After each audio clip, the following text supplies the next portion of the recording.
2022년도 새해를 맞이해서 우리 일을 한 달 동안 믿음의 업그레이드에 대해서 우리가 함께 말씀을 나누고 있습니다.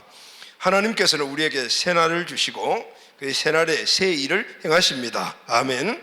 새날에 하나님의 새 일은 우리의 믿음을 통해서 이루어갑니다. 그래서 우리는 항상 믿음이 성장해야 합니다. 그래야만이 새롭게 주시는 새날 새 일에 우리가 그 은혜를 누릴 수가 있게 됩니다. 믿음은 세상을 이기게 하고 마귀를 이기며 사명과 주님의 약속 성취에 이 변화된 삶을 우리에게 나타나게 합니다. 그래서 믿음이 성장하면은 내 삶의 영역이 자연스럽게 변화가 됩니다. 할렐루야. 새롭게 변화되는 역사가 일어납니다. 또 삶의 업그레이드가 일어나는 것이죠. 지난주까지 우리는 예배를 통해서 또 영혼 구원의 이 신앙의 영역을 통하여 말씀과 기도에 통해서 우리의 믿음의 업그레이드하는 방법을 함께 나누었습니다. 오늘은 마지막 시간입니다. 오늘 마지막 시간, 오늘 우리가 꼭 업그레이드 시켜야 될 이 주제는 축복입니다. 할렐루야. 아멘. 자, 여러분, 축복하면은 어때요? 여러분, 기분 좋죠. 이 복하면은 동서고금 남녀노소를 막론하고 다 좋아합니다. 저도 좋아하고 여러분들도 다 좋아하죠. 하나님 축복해 주세요라는 이 말은 전체적인 이 업부상 맞지 않는 말이거든요. 하나님은 복을 주시는 분이시고 축복 빌어주신 분이 아닌데, 그런데 어떻게 우리 나라의 기독교는 이 축복을 하나님 주신 복으로 그렇게 지금 정의가 되어버렸어요. 그래서 아주 보편적으로 그렇게 사용을 합니다. 축복, 복 같이 이렇게 생각하면 될 것 같아요. 자, 여러분, 복은 동서고금을 막론하고 누구나 다 좋아하죠. 특히 중국 사람들은 이 복을 너무 좋아하고 이 빨간색이 그들의 복의 근원이라고 생각을 해서 중국 가면은 전부 다 빨간색이잖아요. 옷도 빨간색, 그리고 건물 간판도 보면은 빨간색, 거기다가 황금색으로 글을 다 써놨던, 복을 좋아하는, 복을 주는 거라고 생각하기 때문입니다. 자, 그럼 여러분, 우리 그리스도인들도 이 복관, 이 축복에 대해서 그러면 어떻게 정립을 해야 되고, 그리고 이 축복과 우리의 관계는 어떤 관계이며 이 축복은 우리를 어떻게 생각해야 되는가, 이 축복관이 꼭 정립이 되어야 합니다. 자, 여러분, 그리스도인들의 축복은 우리가 계속 1월달에 믿음에 대해서 생각을 하고 있지 않습니까? 이 믿음과 연관이 됩니다. 왜냐하면 축복도 믿음을 통해서 우리에게 오기 때문입니다. 그래서 여러분, 우리의 믿음의 업그레이드는 하나님의 축복의 업그레이드다. 할렐루야. 아멘. 오늘 이 사실을 다시 한번 더 우리가 깊이 깨닫고 또 이 말씀이 우리에게 믿음이 되어서 하나님이 주시는 모든 축복들, 복들 여러분 빠짐없이 누리는 우리 가족들이 꼭 되시기를 바랍니다. 아멘. 자, 그럼 여러분, 우리가 축복을 한번 정의를 해야 되는데, 그러면은 축복은 무엇입니까? 이 축복을 정의하려면은 우리가 보편적으로 생각하고 있는 이 축복, 다시 말하면은 하나님을 믿는 사람, 예수님을 믿는 사람들이 아닌 세상 사람들, 이 세상 사람들이 갖고 있는 복의 정의, 축복의 정의가 뭘까요? 물론 여러 가지 많은 정의를 가지고 있습니다. 사람들마다 각각 다르지만 보편적인 이 축복의 정의는 많이 갖는 것을 복받았다 그렇게 생각을 하잖아요. 복이다라고 생각을 합니다. 근데 많이 갖는 것, 그럼 무엇을 많이 갖습니까? 좋아하는 것, 그리고 좋다고 여기는 것, 이런 것들을 많이 가지면은 그것이 복이다, 복받은 것이다. 자, 여러분, 그러면은 세상의 가치관을 가지고 우리가 봤을 때 세상이 가치 있다고 여기는 것, 그래서 사람들이 우선순위로 여기고 살아가는 그것이 복이요. 그 복을 받으면 우리가 행복하게 산다는 요소가 뭡니까? 첫 번째 물질이죠. 돈, 명예, 지식 이런 것들이죠. 그러면은 이런 돈, 명예, 지식이나 이 물질이 등등은 그럼 우리 기독교인들하고는 상관이 없는 건가? 자, 이 부분에 대해서 우리가 확실한 정의를 가져야 돼요. 많이 갖고 있어야 돼. 그것이 복이다. 그래서 우선순위가 극에 두는 것, 이게 바로 세상 가치관이잖아요. 자, 그럼 여러분, 성경은 복을 어떻게 말하고 있습니까? 자, 먼저 하나님께서 사람을 만드신 그 목적부터 우리가 한번 생각을 해보아야 합니다. 자, 하나님이 우주 만물 천지를 창조하시고 마지막에 만든 바로 존재가 바로 사람입니다. 그런데 하나님은 그 사람을 만드시고 그 사람에게 하나님 형상대로 만드셨잖아요. 그리고 그게 복을 주셨어요. 그런데 이 복을 한 사람에게 준 복이 아니고 누구에게 주었습니까? 하나님이 아담을 만드시고 독처하는 것이 쓸쓸하게 보여서 그래서 갈대 하늘지에서 하와를 만드셨습니다. 하나님의 계획이죠. 그래서 두 사람이 부부가 되게 하셨어요. 그리고 그 사람들에게 하나님이 복을 주셨어요. 창세기 1장 28절 다 같이 읽겠습니다. 시작. 하나님이 그들에게 복을 주시며 하나님이 그들에게 이르시되 생육하고 번성하여 땅에 충만하라. 땅을 정복하라. 바다의 물고기와 하늘의 새와 땅에 움직이는 모든 생물을 다스리라 하시니라. 아멘. 하나님이 사람을 만드시고 보면 그들에게죠. 그들에게 복수로 나오잖아요. 가족입니다. 부부에게. 하나님의 복은 개인에게 주신 복이 아니고 하나님의 복은 바로 부부에게, 그래서 가정으로 흘러가는 거예요. 이게 하나님의 뜻이다 그 말입니다. 그래서 하나님은 우주 만물 창조하시고, 우주라는 말이 큰 집이라는 뜻이잖아요. 그러니까 사람을 만드시고, 그러니까 아담과 하와만 앞으로 존재하는 그 목적이 아니고 수십 많은 사람들을 만드실 것인데, 그러려면 집이 커야 되잖아요. 우주라는 것은 큰 집이잖아요. 그러니까 하나님이 그렇게 해서 만드신 거예요. 그리고 그 안에 사는, 하나님과 함께 사는 하나님의 이 만드신 이 가족은 어떤 냐면은 복을 받은 줄, 하나님이 복을 주셨다 그 말이죠. 하나님이 그들에게 복을 주시며 했죠. 하나님이 아담과 하와에게 복을 주셨어요. 자, 누구에게 복을 주셨어요? 아담과 하와에게 누가 주셨어요? 하나님이 주셨어요. 그러면은 하나님은 복을 주시는 분이잖아요. 사람을 만든 목적은 복을 주시기 위해서 만들었기 때문에 하나님은 오늘 우리에게 복을 주시는 분이시고, 할렐루야. 그리고 그 복의 근원이 되시는 분인 거예요. 아멘. 그러면 여러분, 세상에 이 복의 가치관은 내가 노력하고 열심히 해서 내가 복을 내가 갖는 거지만은, 그러나 믿음의 사람들의 이 축복과 첫째는 복은 하나님이 주시는 것이다. 아멘이죠 여러분. 자, 근데 여러분, 이렇게 하나님께서 이 아담과 하와 부부를 만드시고 그들에게 복을 주셨는데, 근데 이 아담과 하와가, 인간이 범죄하여 하나님을 떠나버렸습니다. 하나님 주신 축복도 함께 멀어져 버렸어요.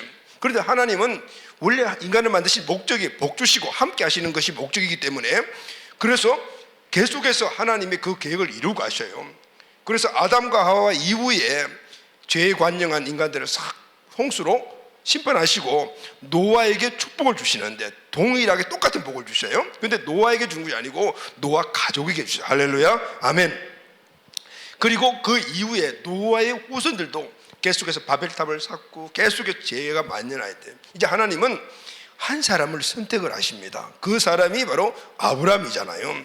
하나님께서 인간에게 복을 주시기 위해서 한 사람을 선택하신데 아브라함인데, 근데 아브라함에게 주신 복도 보게 되면 아브라함과 사라, 그리고 그 이후에 이삭과 그 부부, 이렇게 계속해서 가족으로 흘러가는 것을 볼 수가 있습니다. 하나님이 아브라함을 부르시고 이렇게 말씀합니다. 창세기 12장 1절 3절 시작. 여호와께서 아브라함에게 이르시되 너는 너의 고향과 친척과 아버지 집을 떠나 내가 내게 보여줄 땅으로 가라. 내가 너로 큰 민족을 이루고 내게 복을 주어 내 이름을 창대하게 하리니 너는 복이 될지라. 너를 축복하는 자에게 내가 복을 내리고 너를 저주한 자에게 내가 저주하니 땅의 모든 족속이 너로 말미암아 복을 얻을 것이니라. 아멘. 아브라함에게 주신 복이 뭐죠 여러분? 오늘 본 말씀에 보면은 네 집을 떠나 가거라. 그러면 내가 줄 땅으로 하나님 땅을 주셨어요. 그리고 큰 민족을 이루고, 그리고 복을 주고, 그리고 창대하라. 그리고 또 하나, 네가 이런 복을 먼저 받았으니까 너는 복이 될지라. 예전 개혁 성경에는 복의 근원이라고 있어요. 복의 근원이 될지라.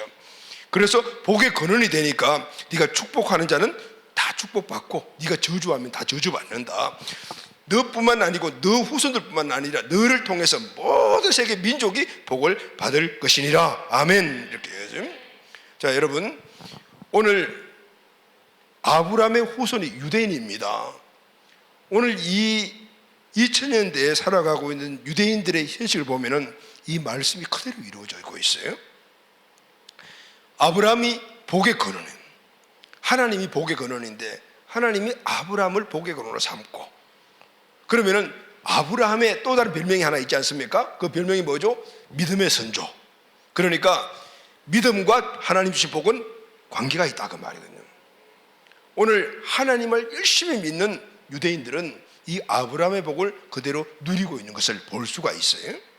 여러분, 아브라함은 유대인의 조상으로서 유대인들의 후손들이 지금도 세계 모든 나라 각각 곳곳에서 드러낸 곳도 있고 드러내지 않고 뒤에 배후에서 금융, 관광, 교육, 의료, 지식산업 다 총망라해서 이들이 강력한 영향력을 미치고 있습니다. 그 영향력이 겉으로 나는 정치, 경제, 군사력 다 움직이고 있는 거예요. 요즘 제가 책을 한 권 읽고 있거든요. 좀 한번 보여줄래요? 제목이 유대인 이야기라는 책인데 그 부제목이 이런 제목이에요. 그들은 어떻게 부의 역사를 만들었는가. 이 책을 지은 저자가 대기업의 해외 주재원으로서 그 책임자로 맡고 있으면서 온 세계를 다 다니면서 그리고 그 세계의 정치적인 사회를 다 이렇게 직접 체험하신 분이에요. 조선일보에서 지금 계속 연재하고 있고 먼저 1권이 나온 책인데 이 책을 구입해서 제가 지금 한 3분의 정도 읽었습니다. 읽으면서 유대인에 대한 책들을 많이 읽어봤어요. 그런데 이 책은 지금 현실적으로 현재 유대인들의 미치는 강력한 온 세계에 미치는 영향력이 어떤 것인가. 이분이 해외 주재원으로서 유럽도 가고 남미도 가고 아프리카도 가고 심지어 공산권 각각 나라마다 다 다니고 이분은 고국에 있는 것보다 해외 나가는 게 더 많았던 분인데 이분은 그리스도인이 아니에요. 그런데 이분이 가서 대기업의 주재원이니까 모든 것들을 보고 느끼면서 그런 것들을 분석할 거 아니에요. 이 주재원들이 보면은 되게 정보통이잖아요.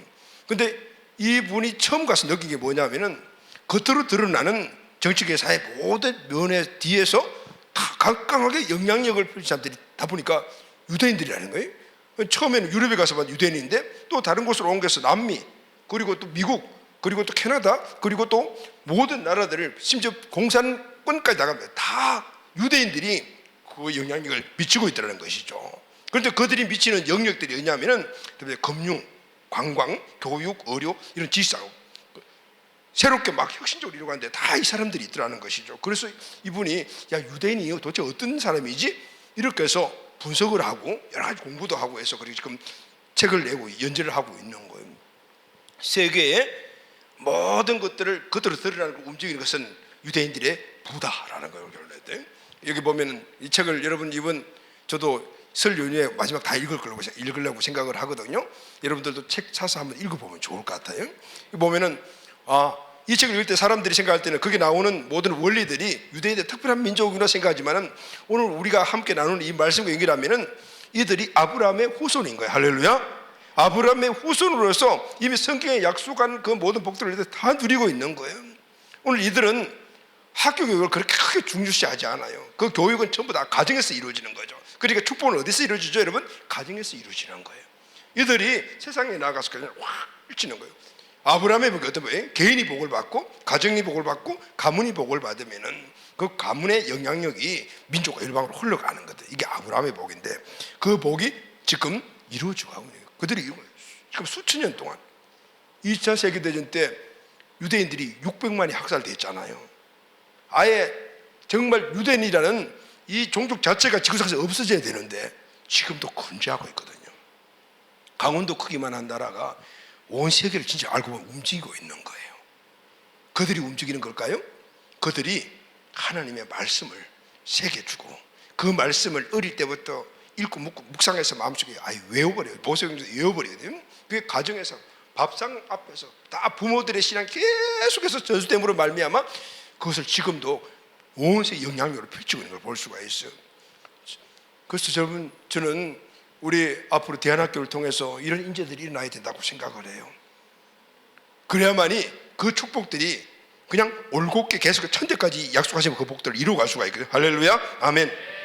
자, 그럼 여러분, 유대인들은 이 아브라함의 복에 근원해서 복을 이렇게 누리게 되는데 우리는 그러면 어떤가? 자, 우리는 예수 그리스도를 믿음으로 이 아브라함의 복을 동일하게 누립니다. 할렐루야. 갈라디아서 3장 14절 말씀을 다 같이 시작. 이는 그리스도 예수 안에서 아브라함의 복이 이방인에게 미치게 하고 또 우리로 하여금 믿음으로 말미암아 성령의 약속을 받게 하려 함이니라. 아멘. 이 하나님의 복의 근원이 아브라함의 복의 근원이 되고 이 복이 아브라함의 후손인 유대인들이 누리는 복이지만은 이제는 예수 그리스도 안에 있으면은 이방인들도 이 복을 누리게 되는 거예요. 할렐루야, 아멘.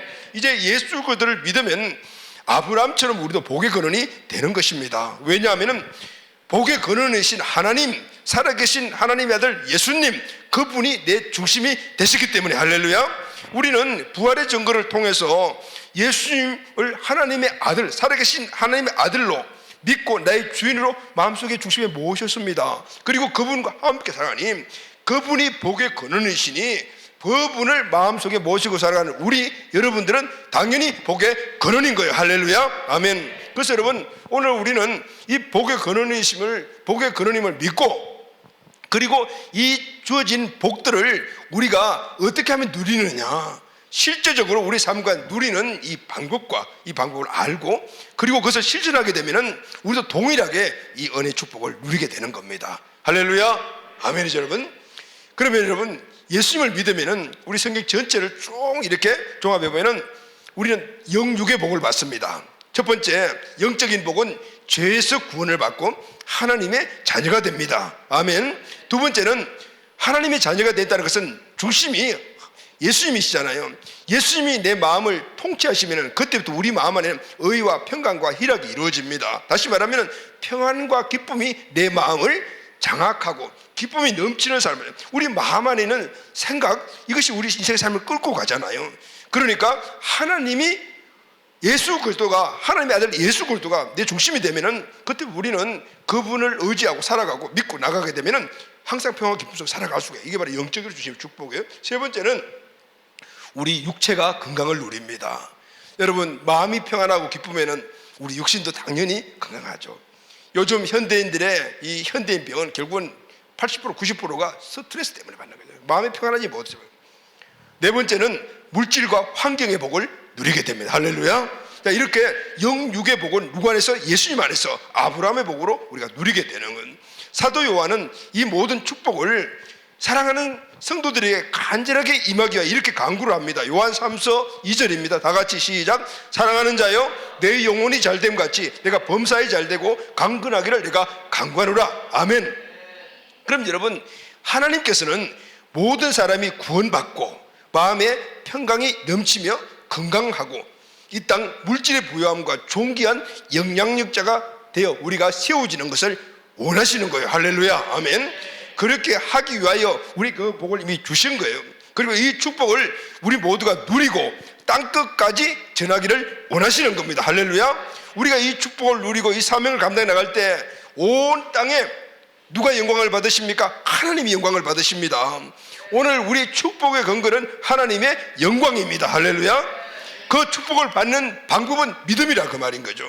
사랑하는 가족 여러분, 이 축복을 누리기를 원하십니까? 꼭 누리게 되기를 예수님의 이름으로 축복합니다. 그러면 어떻게 누리게 됩니까? 예수 믿으면 저절로 누리게 됩니까? 아닙니다. 원리와 방법이 있습니다.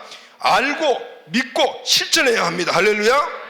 성경과 이 역사를 보게 되면요, 이 성경뿐만 아니라 성경에서뿐만 아니고 실제적인 우리 모든 드러나 있는 이 세상의 역사를 보게 되면요, 하나님이 주신 이 축복, 이 아브라함의 복을 완전하게 완벽하게 누린 사람이 하나 딱 나오는데 그 사람이 누구냐면은 솔로몬 왕입니다. 솔로몬 왕은 그냥 성경에 나오는 어떤 동화책에 나오는 그런 인물이 아니에요. 역사적인 인물이에요. 그 역사는 예수 믿지 않는 사람, 하나님 믿지 않는 사람 다 알고 있습니다. 역사가 증명한데 이 솔로몬 왕은 바로 이 아브라함의 복을 아주 완벽하게 누린 사람입니다. 완벽하게 누린.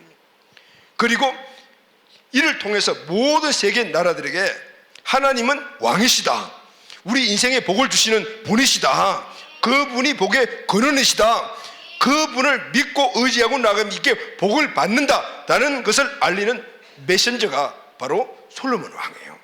여러분, 오늘까지도 모든 사람들이 부귀영화 하면 누가요? 솔로몬 왕이라고 해요. 자, 여러분, 우리 믿음의 업그레이드를 통해서 하나님의 축복도 원래는 꼭 업그레이드 되시기를 예수님의 이름으로 축복합니다. 아멘. 자, 그럼 여러분, 솔로몬의 오늘 이 축복받은 비결을 우리가 이제 알고 어떻게 해야 될까요? 믿고 그 실천해야 되겠죠. 그러면 우리에게 그대로 이루어질 줄로 믿습니다. 아멘. 자, 그러면 첫 번째, 솔로몬은 하나님께 일천번제를 드렸습니다. 오늘 우리가 함께 읽은 본문 열왕기상 3장 4절 말씀을 다 같이 한번 읽겠습니다. 시작. 이에 왕이 제사하러 기본으로 가니 거기는 산당이 큼이라 솔로몬이 그 제단에 일천번제를 드렸더라. 솔로몬의 아버지가 다윗입니다. 다윗은 이스라엘의 2대 왕이죠. 사울, 다윗, 그리고 3대 왕이 바로 솔로몬이잖아요. 다윗의 아들 솔로몬인데, 솔로몬은 장자가 아닙니다. 그런데 왕이 되었거든요. 이때 나이가 20살 정도로 추정을 합니다. 이 나이에 20살 정도 된 나이에 막중한 국사를 담당한다는 것은 많이 부담이 되었겠죠. 그리고 힘도 약하다는 것을 아마 서로 알았을까요? 또 앞에 직전 왕이 그 유명한 아버지 다윗입니다. 그러니까 솔로몬은 부담도 많았을 것 같습니다. 그래서 7절을 보게 되면은 솔로몬은 솔로몬 자신을 종은 작은 아이라 출입할 줄도 모릅니다 라고 아주 자기 자신의 절대 부족함을 그렇게 고백하고 있는 것을 봅니다. 자신의 절대 부족함을 깨닫고 알고 있는 이 솔로몬 왕은 하나님의 도우심을 구하기 위하여 기브온에 있는 산당에 가서 1000번제를 드립니다. 여러분, 1000번제는 1000번 번제를 드렸다라는 겁니다. 번제를 드릴 때는 짐승을 잡아가지고 그것을 태워서 하나님께 드리는데, 이 번제는 제사들마다 방법이 다 달라요. 이 번제는 완전히 통째로 태워버립니다. 가죽만 제외하고. 하나님께 드리는 전적인 헌신, 이런 영적인 의미가 있죠. 1000번의 짐승을 1000마리의 짐승을 잡아서 하나님께 번제를 드렸다. 자, 그러면은 어떻게 드렸는가? 성경에는 그러면은 이 1000번제를 어떻게 드리는가 방법에 대해서는 자세하게 나와 있지 않습니다. 그런데 성경학자들의 견해는 몇 가지가 있어요. 첫째는 한 마리 한 마리씩을 잡아서 연속해서 번제 드렸다. 한 마리 잡아가지고 다 타면 또 드리고 해서 1000마리를 드렸다. 1000마리를 드렸다. 그러니까 대강 일주일 정도 걸린다고 그래요. 그렇게 일주일 동안 번제를 드렸을 것이다. 두 번째는 아침 저녁에 이 성전과 그 성막에서는 항상 번제를 드렸어요. 이거 상번제라고 그래요. 항상 드리는 번제. 아침 저녁으로 한 마리씩 직접 잡아 이때 아마 드렸을 것이다. 그러면은 1000마리 드렸으니까 500일 정도를 드리지 않았냐 이렇게 생각을 합니다. 세 번째는 하루 한 마리씩 그대로 하루에 한 마리씩 1000날을 드렸다라고. 또 네 번째는 유대인들은 하루에 3번 기도하잖아요. 이슬람 사람들은 5번 기도를 해요. 3번 기도를 할 때 기도할 때마다 드렸을 것이다. 한 번씩 드렸을 것이다. 한 마리를 잡아서 드렸을 것이다. 그러면은 약 1년 정도 걸리잖아요. 그런데 이런 신학자들의 견해가 다 타당성이 있습니다. 그런데 중요한 것은 1000번제를 어떤 방법으로 드렸느냐, 이게 중요한 것이 아니고 방법에 있는 게 아닙니다. 솔로몬이 왕이 되자마자 처음 한 일이 바로 하나님께 최고의 예물, 최선의 예배, 최상의 기도를 드렸다는, 이게 중요한 거예요. 1000번제는 솔로몬이 왕이 되자마자 이제 직무를 제대로 시작하기 전에 첫 번째 한 일이 하나님께 1000번제를 드린 거예요. 왜 드렸을까요? 하나님, 나는 연약한 존재입니다. 하나님의 도움이 필요합니다. 근데 여러분, 이 솔로몬의 1000번제가 하나님을 감동시켰어요. 우리도 하나님, 제가 연약해요. 하나님의 도움이 필요합니다. 이런 기도하잖아요. 그런데 얼마나 오래 하냐? 여러분, 응답할 때까지 하십니까? 그렇지 못한 경우들이 많죠. 이런 면에서 솔로몬과 우리의 차이가 있는 거예요. 1000번제는 하나님의 마음을 감동시켰어요. 1000번제가 끝나자 하나님께서 솔로몬을 찾아오십니다. 그리고 꿈에 나타나셨잖아요. 오늘 본문 5절 보면은 기브온에서 밤에 여호와께서 솔로몬의 꿈에 나타나시니라. 하나님이 이르시되 내가 내게 무엇을 줄고 너는 구하라, 이 말씀을 하셨거든요. 자, 여러분, 오늘 밤에 하나님이 꿈에 짱 나타나서 아무개야, 내가 너에게 뭘 줄고 구해, 이렇게 했을 때 여러분 어떨까요? 뭘 구하실래요? 이 말씀은 네가 구하는 대로 다 주겠다, 이 말씀이거든요. 그러면은 금방금방 여러분들이 막 생각날 거예요. 내가 그동안 항상 갖고 싶었던 것, 꼭 이루고 싶었던 것들 막 그렇게 하나님 이것도 주시고 이것도 주시고 막 이것도 주세요. 가끔 기도해 좀 한번 생각해보고 기록해보고요. 그래도 기도 노트 한번 갖고 와서 보고 막 이렇게 이야기할 것 같다. 근데 여러분, 솔로몬이 이렇게 이야기를 합니다. 열왕기상 3장 6절 보면은 솔로몬이 이르되 주의 종 내 아버지 다윗이 성실과 공의와 정직한 마음으로 주와 함께 주 앞에서 행하였으므로 주께서 그에게 큰 은혜를 베푸셨고 주께서 또 그를 위하여 이 큰 은혜를 항상 주사 오늘과 같이 그 자리에 앉을 아들을 그에게 주셨다라고요. 자, 여러분, 지금 하나님이 내게 뭘 줄고 이렇게 물었는데 솔로몬은 이것 주세요 저것 주세요 답변이 아니고 지금 하나님께 뭐라고 무슨 이야기를 하고 있습니까? 하나님께서 우리 아버지를 이렇게 왕으로 세워주시고 오늘까지 은혜 베푸시 이 아들까지 이렇게 왕으로 세워주시니까 그거는 너무 감사합니다. 은혜에 대한 감사가 번쩍입니다. 그러면은 이 솔로몬의 1천 번제는 먼저 하나님의 은혜에 대한 감사의 제사였다는 걸 알 수가 있어요. 그리고 또 연이어서 이렇게 이야기를 합니다. 그것은 바로 자기 자신의 연약함을 고백해요. 나는 연약한 존재입니다. 7절 말씀을 보면은 나의 하나님 여호와여 주께서 종으로 종의 아버지 다윗을 대신하여 왕이 되게 하사오니 종은 작은 나이라 출입할 줄 알지 못하고 지금 솔로몬은 20대 갓 초반 한 20살로 대부분 생각을 하는데 실제로 나이가 좀 어리죠. 그런데 여러분 그 당시의 상황을 보게 되면 나이는 어리지만은요 그러나 충분히 왕으로서 일을 할 수가 있어요. 왜냐하면 그동안 귀족으로서 왕족으로서 왕궁에서 모든 걸 다 보았을 거 아닙니까? 그리고 아버지가 누굽니까? 다윗입니다. 아버지 다윗한 것도 많이 봤을 거예요. 그리고 왕이 되다라면 자기 생각도 같이 주실 때거든요. 내 생각대로 내 마음대로 할 수가 분명히 있습니다. 그런데 솔로몬은 끝까지 하나님 앞에서 겸손한 모습을 보여줘요. 종은 작은 아이라. 이 말씀은 나는 부족해요 하나님. 나는 아무것도 할 수 없어요. 정말 부족한 것도 있겠지만 정말 부족해서 그런 것이 아니고 하나님 앞에 겸손의 모습을 갖고 있는 바라요. 자신을 의지하지 않고 오직 주님만을 의지하겠다는 온전한 믿음으로 하나님께 고백하고 있는 것을 볼 수가 있어요. 그러니 왕이 되었을 때 하나님 앞에서 1천 번제를 드릴 수밖에 없고 하나님을 의지한다는 고백을 하지 않을 수가 없대요. 왜냐하면 바로 이 솔로몬의 중심은 늘 하나님이시고 누구와 같이? 아버지와 같이. 솔로몬의 1천 번제는 주권자 하나님 앞에 믿음의 고백이었던 거예요. 할렐루야 아멘. 첫째는 은혜에 대한 감사의 고백이었고 두 번째는 하나님 앞에 나는 종이요 하나님은 왕이십니다.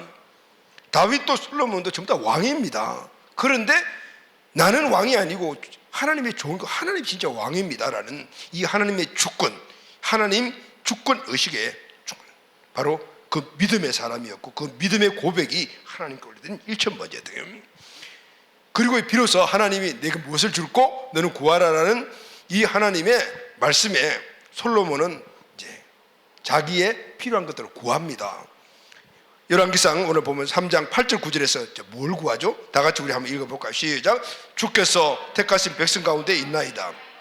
그들은 큰 백성이라 수요가 많아서 셀 수도 없고 기록할 수도 없사오니 누가 주의 이 많은 백성을 재판할 수 있사오리까? 듣는 마음을 좋은 게 주사 주의 백성을 재판하여 선악을 분별하게 하옵소서. 자, 무엇을 구하고 있습니까? 지혜를 구하고 있습니다. 그런데 여러분 지혜를 구하는 것도 다분히 목적이 있어요. 첫째는 하나님의 지혜가 필요합니다. 왜냐하면 나는 연약한 존재입니다. 이 주권의식 안에서. 그리고 내게 지혜가 필요합니다라는 그 이유가 뭐냐면 누가 주의 이 많은 백성을 재판할 수 있사오리까 라고 했어요. 지금 이스라엘 백성은 누구 백성입니까? 왕의 백성이잖아요. 그런데 솔로몬은 내 백성이 아니고 이 백성도 주님의 백성입니다라고 말합니다. 그리고 주님이 나에게 맡겨준 이 백성을 재판하려면은 내가 갖고 있는 지식이나 경험 가지고는 안 되고 하나님의 지혜가 필요합니다라고 말씀합니다. 나는 부족하니 하나님이 그 갖고 계신 지혜를 나에게 주셔야만이 오늘 하나님이 나에게 맡겨준 이 백성들을 잘 재판을 할 수가 있습니다라고. 여러분 겸손이죠. 믿음의 사람은 하나님 앞에 항상 이런 겸손의 모습을 나타내요. 하나님이 감동을 받으셨어요. 우리 아이들 말로 감동 먹으셨어요. 자, 첫 번째 감동은 뭐죠 여러분? 1천 번째. 두 번째 감동은 솔로몬의 기도 제목 때문이에요. 하나님이 감동하신 거예요. 사무엘상 3장 10절 말씀을 보면은 솔로몬이 이것을 구하며 그 말씀이 주의 마음에 던지라. 아멘. 마음에 감동을 받으신 거예요. 첫 번째는 1천 번제 때문에 감동받으시고 그리고 두 번째는 기도 제목 때문에 감동을 받으세요. 1천 번제 때문에 감동을 받으실 때 내가 구하는 거 다 줄게 이렇게 응답하셨고 그리고 두 번째 기도 제목 때문에 감동을 받으셨잖아요. 하나님이 어떤 축복을 주셨을까요? 자, 먼저 마태복음 1장 6절 하반절에 보면은 다윗은 우리아의 아내에게서 솔로몬을 낳고, 다윗이 솔로몬을 낳은 게 아니잖아요. 바세바가 낳았는데 다윗이 낳았다라고 이야기를 합니다. 하나님은 다윗을 어떻게 내 마음에 맞는 자, 그리고 예전 개혁성에 내 마음에 합한 자라고 했고, 지금 솔로몬은 뭐라고 말하면 내 마음에 든 자, 동일한 의미거든요. 그러니까 하나님은 지금 솔로몬을 다윗과 똑같이 여기신 거예요. 어떻게 이런 일들이 날까요? 그것은 바로 다윗이 솔로몬을 그렇게 양육하고 교육하고 훈련시켰기 때문에 똑같은 존재가 됩니다. 여러분, 다윗과 솔로몬의 공통점은 하나님이 주인이시다. 할렐루야, 아멘. 다윗도 왕이지만은 하나님이 왕이셨어요. 그러니 모든 매사에 하나님의 말씀이 우선이고 하나님의 뜻대로 살아갔던 사람이 바로 다윗이었고, 그 모습을 보고 그대로 교육 훈련받은 솔로몬도 동일했다는 것이죠. 주권자 대신 하나님 앞에 겸손한 자였으니까 하나님께 드리는 번제가 아무렇게나 드릴 수가 없던 거예요. 그러니까 일천번제를 드린 거예요.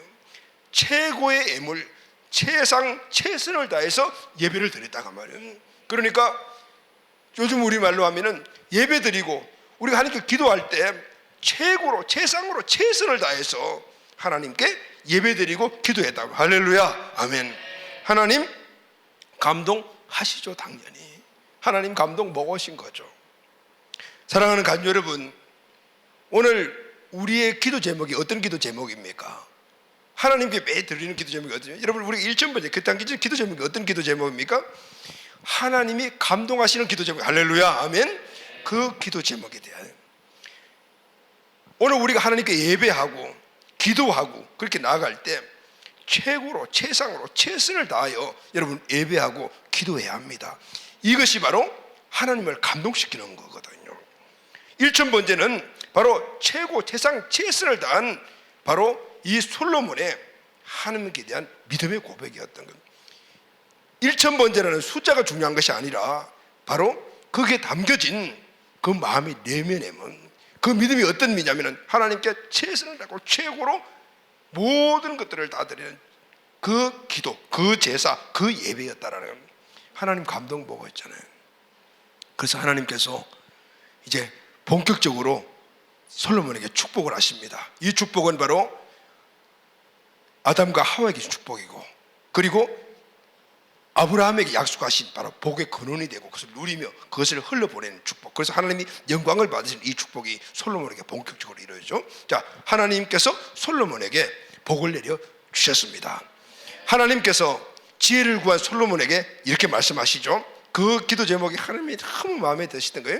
열왕기상 3장 11절 12절 다 같이 시작. 이에 하나님이 그에게 이르시되 내가 이것을 구하도다. 자기를 위하여 장수하기를 구하지도 아니하고 부도 구하지 아니하고 자기 원수의 생명을 멸하기도 구하지 아니하고 오직 송사를 듣고 분별할 지혜를 구하였으니 내가 내 말대로 하여 내게 지혜롭고 총명한 마음을 주노니 내 앞에도 너와 자가 없거니와 내 뒤에도 너와 자가 일어남이 없으리라. 아멘.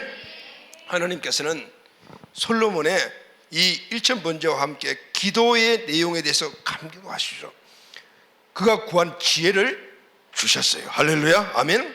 그런데 여러분, 지혜 있는 사람들이 많습니다. 누구나 지혜는 갖고 있을 수가 있잖아요. 그런데 솔로몬에게 준 지혜는 특별한 지혜였어요. 그 지혜가 어떤 지혜죠? 내 앞에도 내 뒤에도 너와 같은 지혜롭고 총명한 자가 없을 것이다. 세상에 너만큼 지혜로운 자는 앞에도 없었고 뒤에도 없었고 이제는 없을 거야. 어마어마한 그런 축복을, 지혜의 축복을 주셨다 그 말이에요. 여러분, 솔로몬이 최고의 이 지혜 축복을 받은 이유가 뭐죠? 그런데 하나님께 제사를 드릴 때 최고 최상 최선을 다해서 드렸다. 하나님은 최고 최상 최선을 다해 드린 그 일천번제 이 솔로몬의 마음을 그대로 받으시고 하나님도 솔로몬에게 최고의 것, 최상의 것, 그리고 최고의 축복으로 응답하여 주셨다. 할렐루야, 아멘. 근데 여러분, 하나님이 감동받으시면 하나에서 안 끝나요. 열왕기상 3장 13절 말씀을 다 같이 시작. 내가 또 내게 구하지에는 부귀와 영광도 주노니 내 평생에 왕들 중에 너와 자가 없을 것이라. 부귀와 영광은 보너스로 주셨다.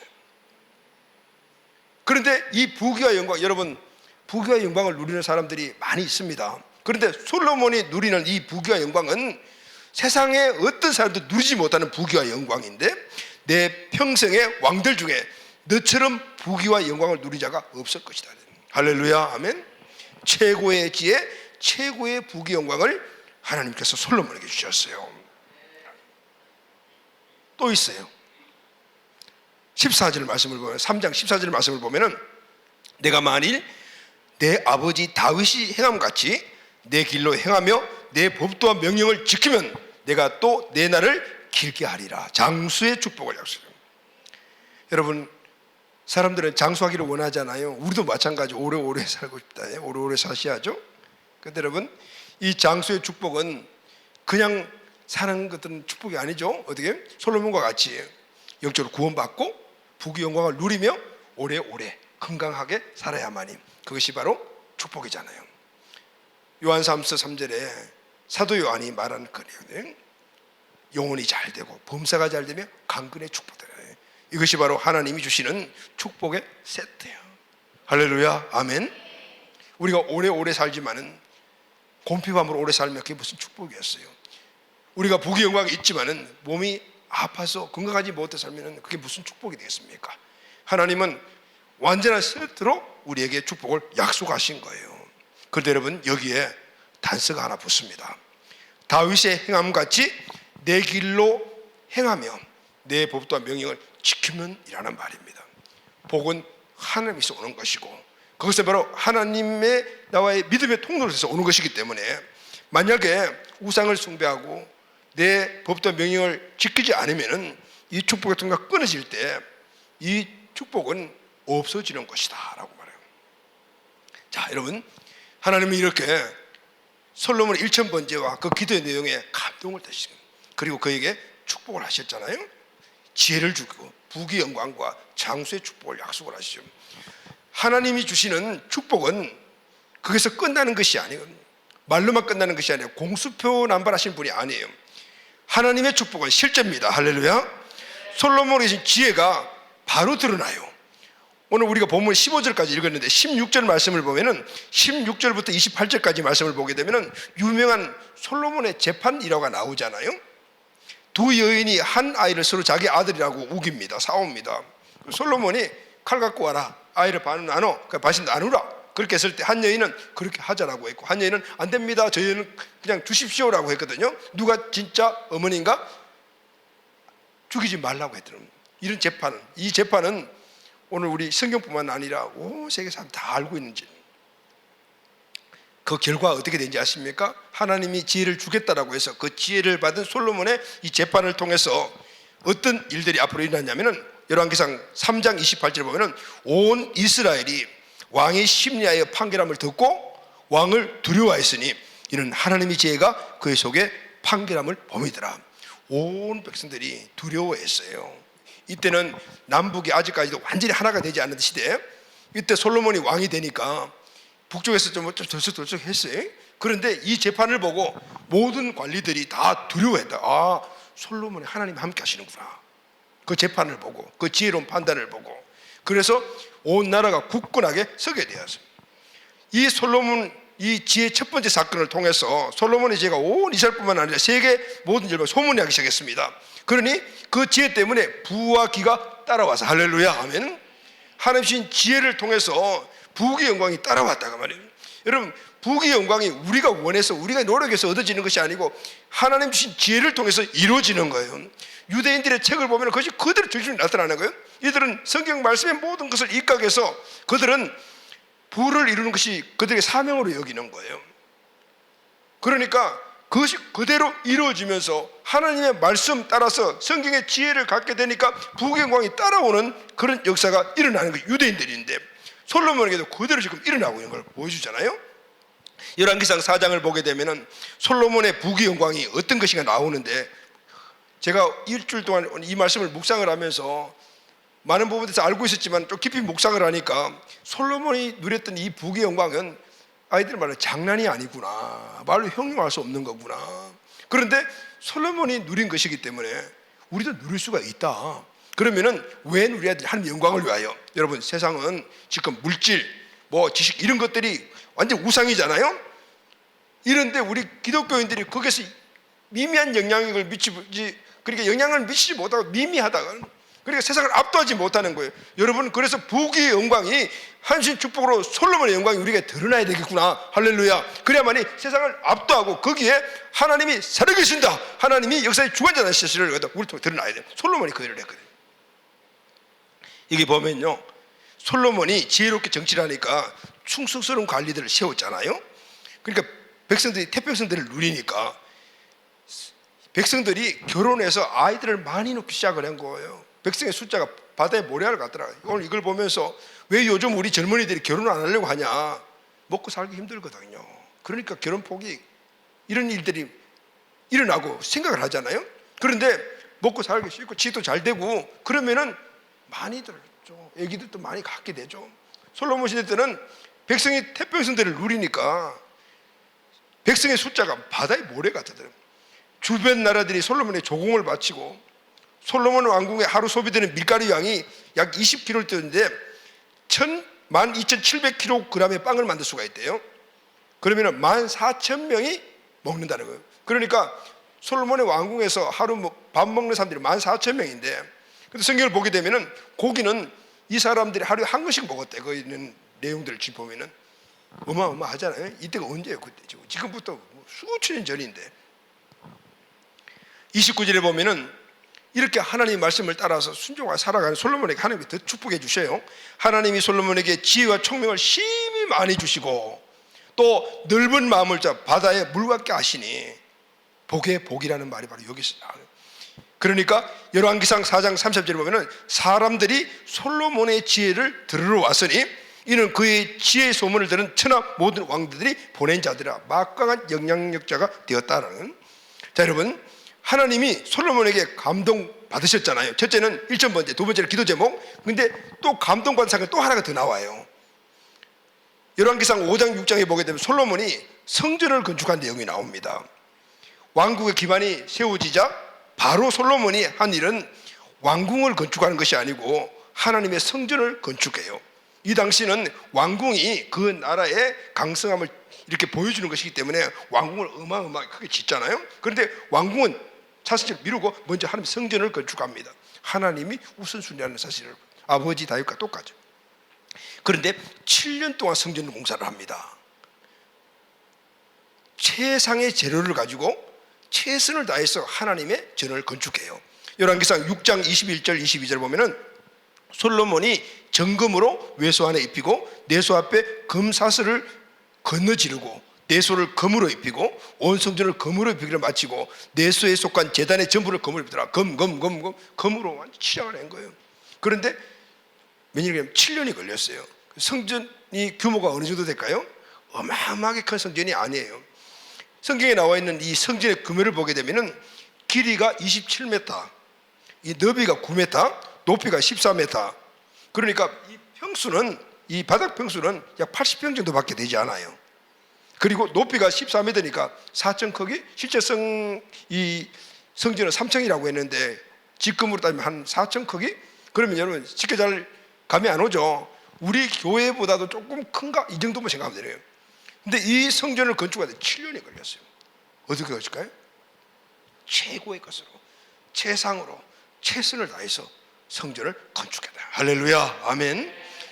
성경학자들은 그 당시에 이 들어간 금 정도를 이렇게 좀 추론해서 보면은 이 성전 건축비가 50억에서 60억 달러, 지금 같으면은 한 6천억에서 7천억, 뭐 심지어 어떻게 1조 정도 들었을 거다. 지금 따지면 그렇게 최고의 것으로 그게 들어간 자재들이 모두 수입을 해오고, 그래서 아버지가 준비해 놓은 금 다 입히면서 최고의 최선을 다해서 하나님의 전을 건축한 거예요. 하나님 감동 보고 오셨어요. 열왕기상 9장을 보면은 성전 봉헌식을 마치자 하나님이 솔로몬을 찾아오셨습니다. 내가 한 기도를 다 들어주겠다. 성전 봉헌식 하면서 7대 봉헌 기도가 있는데 그거 다 들어주겠다. 그리고 4절 7절에서 두 가지를 말씀하십니다. 첫째는 내 아버지 다윗처럼 명령을 지키고 순종하면 왕위를 영원히 견고하게 해줄 거다. 네가 지금 누리고 있는 축복, 아버지처럼 말씀을 견고하게 지키면은 천대까지 네 후손들이 그대로 누릴 거다. 그러나 만약에 우상을 섬기면은 내가 준 이 땅에서 축복도 끊어질 것이다. 솔로몬이 다윗처럼 하나님의 명령에 순종했습니다. 하나님이 지혜와 부귀 영광을 더 크게 하셨어요. 성전 건축하고 난 다음에는 이 솔로몬의 이 지혜가 더 소문이 나서 부와 영광이 아예 극치에 이릅니다. 스바의 여왕이 찾아왔고 열국의 왕들이 솔로몬의 지혜를 듣기 위해서 각종 금, 은, 예물을 가지고 왔어요. 강원도 크기만 한 조그마한 나라가 그 주변의 열국들이 조공을 바치는 나라가 되었어요. 열왕기상 10장 21절은 솔로몬 시대에 그 사회상을 딱 보여주는 말씀인데, 솔로몬 왕이 마시는 그릇은 다 금이요 레바논 나무의 궁의 그릇들은 다 정금이라 은기물이 없으니 솔로몬 시대의 은은 귀하게 여기지도 않았더라. 솔로몬을 통해 하나님의 이름이 영광을 받으셨습니다. 열왕기상 10장 23절 25절은 솔로몬 왕의 재산과 지혜가 세상의 그 어느 왕보다 큰지라 온 세상 사람들이 다 하나님께서 솔로몬의 마음에 주신 지혜를 들으며 그의 얼굴을 보기 원하며 그들이 각기 예물을 가지고 왔으니 곧 은그릇과 금그릇과 위복과 갑옷과 향품과 말과 노새라 해마다 그러더라. 한 번에 아니고 계속해서. 자, 여러분, 하나님의 감동은 이 땅에 하나님의 자녀들이 바로 이렇게 부귀 영광도 누리고 살아가도록 만들어 주시는 거죠. 하나님의 말씀이니까 이것은 진실한 말씀이에요. 그런데 여러분, 안타깝게도 솔로몬은 이 부귀 영광이 최고에 달했을 때 하나님을 떠납니다. 이방 여인들, 왕비들이 갖고 온 우상을 섬기는 거예요. 하나님의 이 약속, 이 축복이 끊어져요. 지혜의 부귀 영광도 솔로몬 당대에서 끊어버려요. 그의 아들이 르호보암이잖아요. 솔로몬이 죽고 르호보암이 왕이 되었어요. 그런데 르호보암이 왕이 될 때 남과 북이 분열이 돼요. 남쪽은 르호보암을 통해서 유다 왕국이 계속해서 존속이 되는데, 그런데 그 이후의 왕들에게는요, 그 누구도 다윗과 솔로몬 같은 그런 지혜롭고 부귀 영광을 누리는 왕이 나오지 않아요. 어디에서부터 시작이 되었습니까? 솔로몬이 말년에 하나님을 떠나 우상을 섬겼기 때문에, 아들 르호보암을 믿음의 계대를 물려주지 않았기 때문에 하나님 주신 이 천대의 축복이 자기 당대에서 끝나버렸던 거예요. 자, 여러분, 말씀을 결론하면서 우리가 함께 결단해야 될 것은 이겁니다. 여러분, 솔로몬이 누린 축복에서 우리가 깨달아야 할 것이 무엇입니까? 첫째는 하나님은 복의 근원이시며 우리에게 복을 주시기를 원하시는 분이시다. 아멘. 모든 복은 하나님에게서 오는 것이다.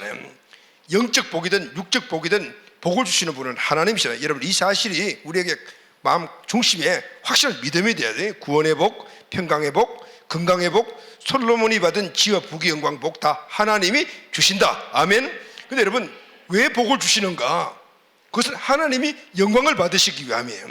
솔로몬의 부귀와 영광을 통해서 하나님이 영광을 받으셨잖아요. 솔로몬의 지혜는 하나님이 주신 거다. 솔로몬이 누리는 저 부귀 영광은 하나님이 주신 것이다.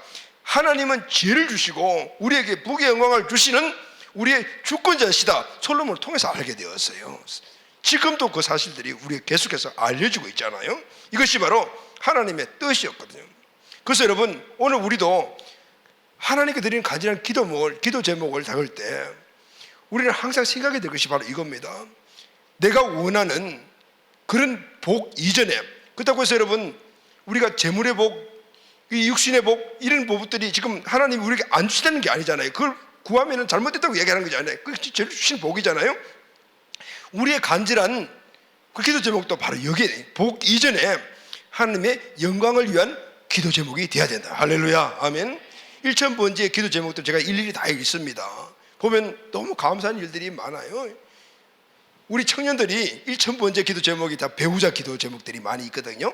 그런데 그 배우자 기도 제목들이 어떤 기도냐면, 하나님 배우자 주세요가 아니고, 하나님 비전을 함께 이루어갈 배우자를 꼭 주세요, 이런 기도 제목들이에요. 할렐루야. 솔로몬이 하나님께 이 백성들을 위하여 내가 지혜가 필요합니다, 그 내용과 동일한 거예요. 하나님이 분명히 그 기도 제목을 들어주시라고 저는 믿어요. 할렐루야. 아멘.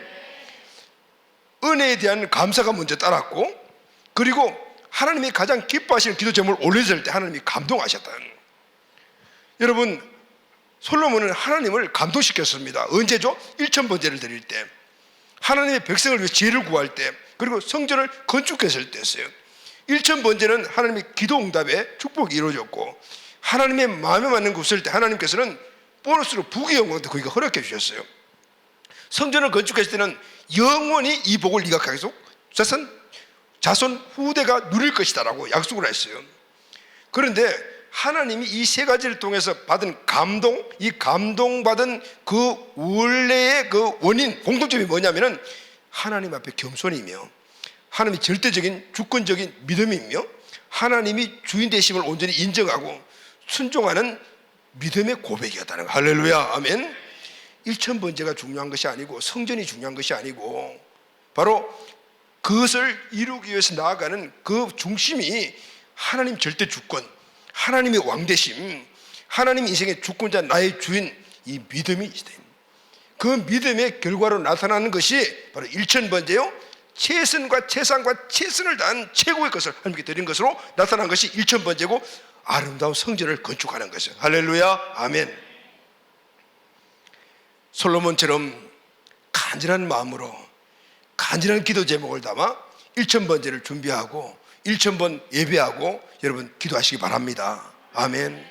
그리고 예배, 기도 드릴 때, 말씀을 읽을 때 항상 이 모든 것들이 시간, 물질, 이런 모든 것들이 최고, 최선, 최상의 것으로 하나님께 나아가십시오. 이것이 바로 하나님의 절대 주권을 인정하는 이 솔로몬의 믿음, 다윗의 믿음이고, 그것을 통해서 부어주시는 축복은 그냥 보너스로 주시는 거예요. 할렐루야, 아멘. 기도 제목과 1000번제 예물이 하나님이 감동하는 것이 되게 되면은 기도 응답은 물론 하나님 주시는 무수히 따르는 이 보너스가 줄줄이 우리에게 따라온다, 그 말. 이게 하나님 주신 축복의 원리들인 것이죠. 그래서 최고, 최상, 최선, 이 자세와 태도가 우리에게 중요해요. 그러니까 어떤 분들이 그래요. 목사님 1000번제 드리는데 그러면 최상, 최고, 최선을 다해 드리는데 헌금을 그러면 얼마나 드려야 됩니까? 다윗은 솔로몬은 매번 드릴 때마다 짐승을 한 마리 잡았는데 얼마 드려야 되죠? 짐승 한 마리, 소 한 마리 얼마입니까? 그럼 나는 못 드리겠네요. 여러분, 최고, 최상, 최선, 이것은 나에게 최고, 최상, 최선입니다. 할렐루야. 솔로몬은 왕이니까 1000마리의 짐승을 드릴 수가 있죠.